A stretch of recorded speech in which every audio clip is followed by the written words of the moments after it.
Mukunda jewellers మొట్టమొదటి factory outlet ఇప్పుడు కూకట్పల్లి, కొత్తపేట్, సోమాజిగూడ మరియు ఖమ్మంలో.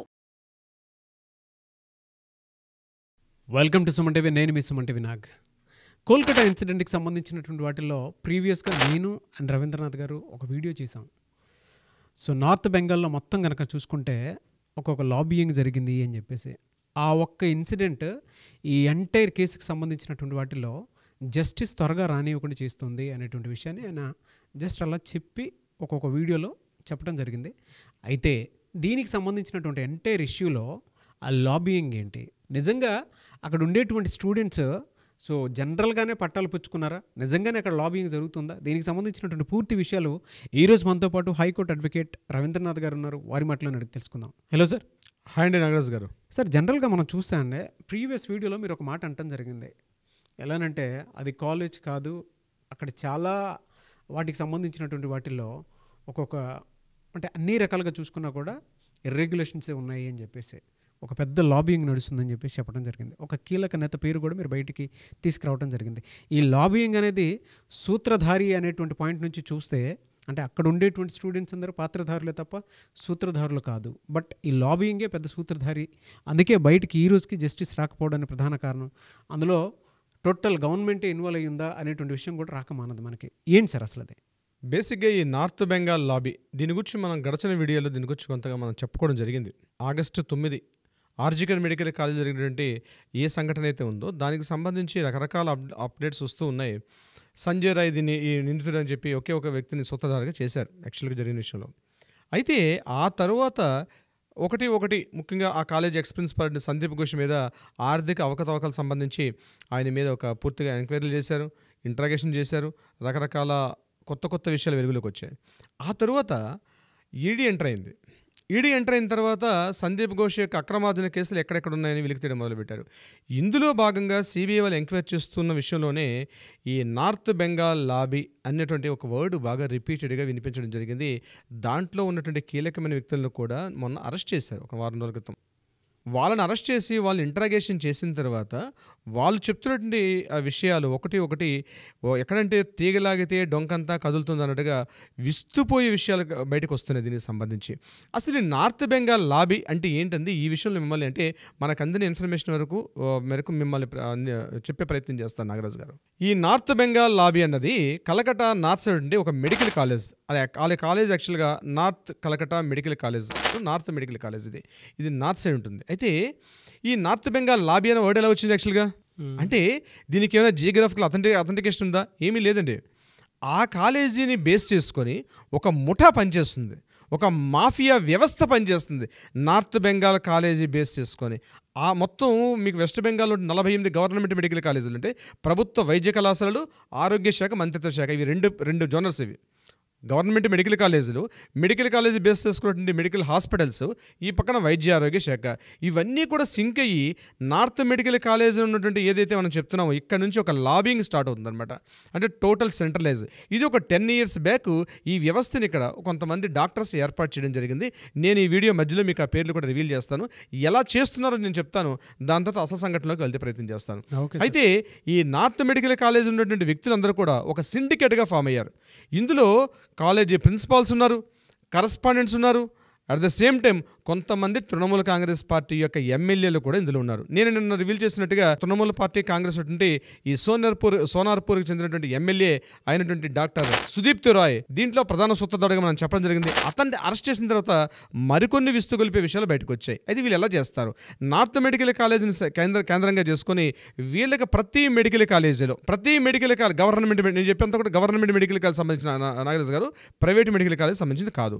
సో గవర్నమెంట్ మెడికల్ కాలేజీలో అపాయింట్మెంట్స్ ఎవరికైనా జరగాలి అంటే ఒక ప్రిన్సిపాల్ తీయాలన్నా, ఒక కరస్పాండెంట్ నడిపించాలన్నా, ఒక అడ్మినిస్ట్రేషన్ ఆఫీసర్ నడిపించాలన్నా, ఒక హెల్త్ ఆఫీసర్ నడిపించాలన్నా, ఎవరినైనా ప్రమోట్ చేయాలన్నా, లేకపోతే ట్రాన్స్ఫర్ చేయాలనుకున్నా, ఏదైనా ఈ లాబీయే ఇక్కడ నుంచి ఈ లాబింగ్ నుంచి నడుస్తుంటుంది అనమాట. అంటే ఎవరిని ట్రాన్స్ఫర్ చేయాలన్నా ఎవరైతే ఈ ఒక ముఠా సభ్యులు నడుస్తుంటారో ఆ ముఠాలో ఉన్నటువంటి, ఇది యాక్చువల్ ముఠా, ఒక మాఫియా. ఈ ముఠా సభ్యులు దీని కీలక. అంటే చూసారంటే తోలుబొమ్మలాట్లో ఎలా అయితే వెనక నుంచి తోలుబొమ్మలు ఆటలాడిస్తుంటే ముందు ఎట్లయితే తోలుబొమ్మలు ఆడతాయో అదేవిధంగా ఈ మొత్తం వ్యవస్థని కొంతమంది 5 నడిపిస్తారు. ఆ 5 పేర్లు ఇప్పుడు మీకు రివీల్ చేస్తాను. అందులో బదాన్ చక్రవర్తి, ఈయన ఎన్ఆర్ఎస్ మెడికల్ కాలేజీ ప్రిన్సిపాల్. రెండో వ్యక్తి ఉత్పల్ దాస్, ఇతను diamond harbour medical college principal. మూడో వ్యక్తి రామ్ ప్రసాద్ రాయ్, ఇతను పీజీటీ గవర్నమెంట్ మెడికల్ కాలేజ్ ఉండే ప్రొఫెసర్. ఇతను అర్మాబాగ్ ఉన్నటువంటి మెడికల్ కాలేజ్ ఉండే ప్రొఫెసర్. నెక్స్ట్ అవిజిత్ హజ్రా, ఇతను ఫార్మా కాలేజీలో ప్రొఫెసరు, ఐపీజీఎంఈఆర్కి ఇతను ప్రొఫెసర్గా పనిచేస్తున్నాడు. ఇక ఐదో వ్యక్తి మనకు ఈ సంఘటనకి ఎవరైతే సంబంధించిన వ్యక్తి ఉన్నారో అతనే సందీప్ ఘోష్, ఇతను ఐదో వ్యక్తి. ఈ 5గురు కీలకమైన వ్యక్తులు. అంటే ఈ 5గురు ఎలా సెంట్రలైజ్ చేస్తున్నారు? ఇప్పుడు ఫర్ ఎగ్జాంపుల్ మనకి జరిగిన విషయం ఏంటంటే, ఏదైతే ఆర్జికర్ మెడికల్ కాలేజ్లో ఉదయం ఆగస్టు 9 గంటలకి సంఘటన జరిగిందో ఇమ్మీడియట్గా ఆ రోజు సాయంత్రం ఇతను ట్రాన్స్ఫర్ జరిగింది ఎన్ఎంసీ మెడికల్ కాలేజీ. ఇంత తొందరగా ఎలా జరుగుతుంది అంటే ఇదంతా కూడా ఒక సెంట్రల్ సిస్టమ్ పనిచేస్తుంది. అక్కడ unauthorised organised sector, unauthorised organised sector ఈ నార్త్ బెంగాల్ లాబీ అనేటువంటి ఒక వ్యవస్థ, కంప్లీట్ సిండికేట్. వీళ్ళు ఏం చేస్తారంటే, ఒక మెడికల్ కాలేజ్ స్టూడెంట్, నేను స్టూడెంట్స్ మాట్లాడుతున్నాను, ఒక మెడికల్ కాలేజ్ స్టూడెంట్ తన ఎంబీబీఎస్ కంప్లీట్ అయిందంటే డెఫినెట్గా ఏవైనా పాస్ మార్కులు అథెంటికేషన్ అవ్వట్లేదు, అటెండెన్స్ అవ్వట్లేదు, ఎవరైనా సరే ఈ లాబీలో ఉన్నటువంటి వ్యక్తులు చెప్పినట్టుగానే పనిచేయాల్సిన అవసరం వస్తుంది. వీళ్ళకి ఎదురుగుండా ఈ ప్రిన్సిపాల్స్ కానీ ఎదురుగా ఎవరైనా మాట్లాడితే వాళ్ళకి మార్కులు తగ్గించడం కానీ, వాళ్ళకి ప్రమోషన్ తగ్గించడం కానీ, వాళ్ళకి అదే కాలేజీలో వాళ్ళు అక్కడే స్టే చేసిస్తారు. ఇట్లాంటి కుర్రవాళ్ళు సుమారుగా కొన్ని వందల వేల మంది స్టూడెంట్స్ ఈ నార్త్ బెంగాల్ లాబీలో ఉన్నటువంటి వ్యవస్థకు బలైపోయినటువంటి బలి పశువులుగా చాలామంది మారిపోయారు.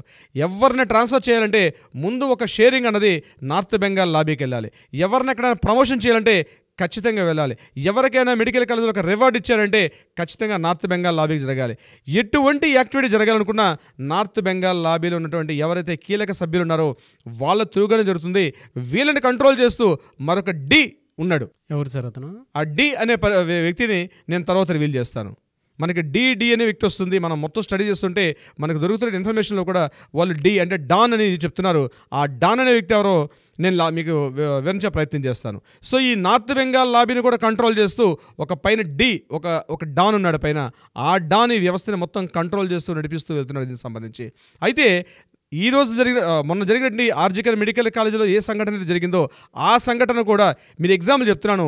ఉదయం 9:30కి జరగంగానే ఇమ్మీడియట్గా 10 గంటలకి even though Sandeep Ghosh principal కన్నా, అక్కడ ఉన్నటువంటి తలా పోలీస్ స్టేషన్ ఆఫీసర్స్ కన్నా ముందుగా ఈ లాబీలో ఉన్నటువంటి కీలకమైన వ్యక్తులు అండి అవిక్డే అండ్ బిరూపక్ష బిశ్వాస్ వీళ్ళు ఆ ప్రాంతంలో కనిపించడం జరిగింది.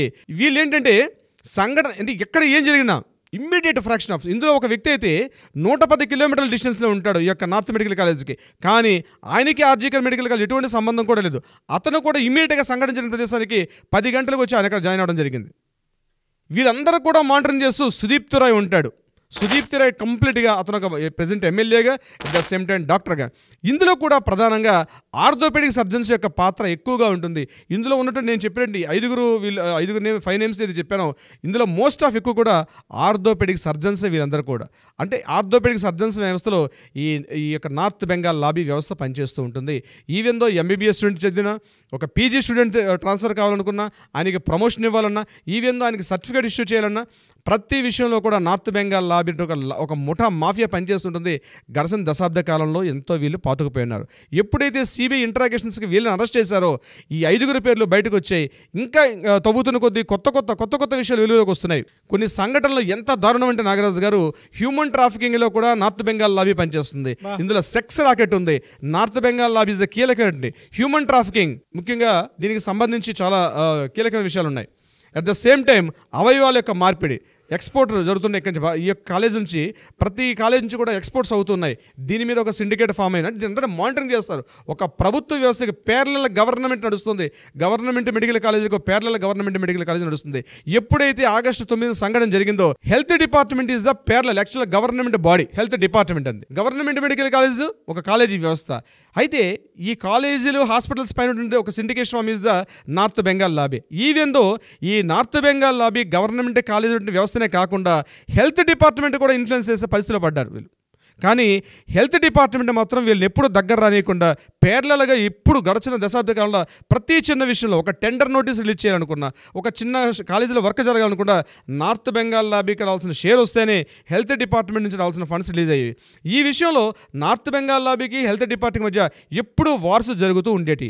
ఎప్పుడైతే మనకి ఆగస్టు 9 సిండికేట్ ఈ విషయం ఈ రేప్ అండ్ మర్డర్ కేసు బయటకు వచ్చిందో, ఈ హెల్త్ డిపార్ట్మెంట్లో ఆఫీసర్స్ అందరూ కూడా వాళ్ళు ఇప్పుడు బయటకు వచ్చి ప్రతి వాయిస్ చెప్తున్నారు, నార్త్ బెంగాల్ కాలేజీ ఎన్ని రకాలుగా కంట్రోల్ చేస్తుంది, ఇందులో మమ్మల్ని ఏ రకంగా ఇన్ఫ్లుయెన్స్ చేస్తుంది, ఎగ్జాంపుల్స్తో సహా చెప్తుంటే విస్తుపోతున్నారు అక్కడ సోషల్ మీడియా, లోకల్ మీడియా అంతా కూడా. ఈ కథనాలన్నీ కూడా లోకల్ మీడియాలో సీరియల్గా వస్తున్నాయి. నార్త్ బెంగాల్ లాబీ కీలక పాత్ర సుదీప్ రాయ్ కూడా వెళ్ళిపోయాడు. అయితే డి అనే వ్యక్తి ఎవరంది బహుశా మీకు నెక్స్ట్ ఎపిసోడ్లో మీకు రివీల్ చేస్తాను నాగరాజ్ గారు. కొంచెం మీరు చెప్తుంటే అది ఎవరో అనేది ఆ క్యూరియాసిటీ కూడా ఉంది. ఎందుకంటే ఇందులో చాలా నేషనల్ వైడ్ చూసుకున్నా కూడా ఇది అతిపెద్ద స్కామ్ అని చెప్పడంలో ఏమాత్రం సందేహం లేదు. ఎవరు సార్ ఆ డాన్? అంటే ఇంకొక ఎపిసోడ్ ఉందండి, అది కంప్లీట్ చేశాక అప్పుడు డాన్ ఆటోమేటిక్గా మీకు రివీల్ చేసే అవకాశం ఉంటుంది. ఎనీవేస్ అన్న ఏది ఉన్నా సరే అక్కడ ఉండేటువంటి అక్రమాలు బయటపడాలి, జస్టిస్ జరగాలి చాలా త్వరగా. We want justice, we demand justice. Nagaraju గారు, దీనికి సంబంధించి ఈ వీడియోలో రివీల్ చేసేటసరికి ఈ టోటల్ స్టోరీలో డీని రివీల్ చేయాలంటే కొంత సమయాభావం సరిపోదు, లెంగ్తీ అయిపోతుంది వీడియో. అందుకని మరికొంత స్టోరీ దీని మీద ఉంది, అది రివీల్ చేశాక అప్పుడు డి అనే వ్యక్తి ఆటోమేటిక్గా పబ్లిక్ అర్థమవుతుందండి. నెక్స్ట్ వీడియోలో దీన్ని మీకు రివీల్ చేసే అవకాశం ఉంటుంది డెఫినెట్గా. ఎనీవేస్ థ్యాంక్ యూ అండి, thank you so much Ravindranath గారు. Thank you so much Nagaraj గారు. సుమన్ టీవీలో మీ పర్సనల్ అండ్ బిజినెస్ ప్రమోషన్స్ కోసం కింది నెంబర్కి కాంటాక్ట్ చేయండి.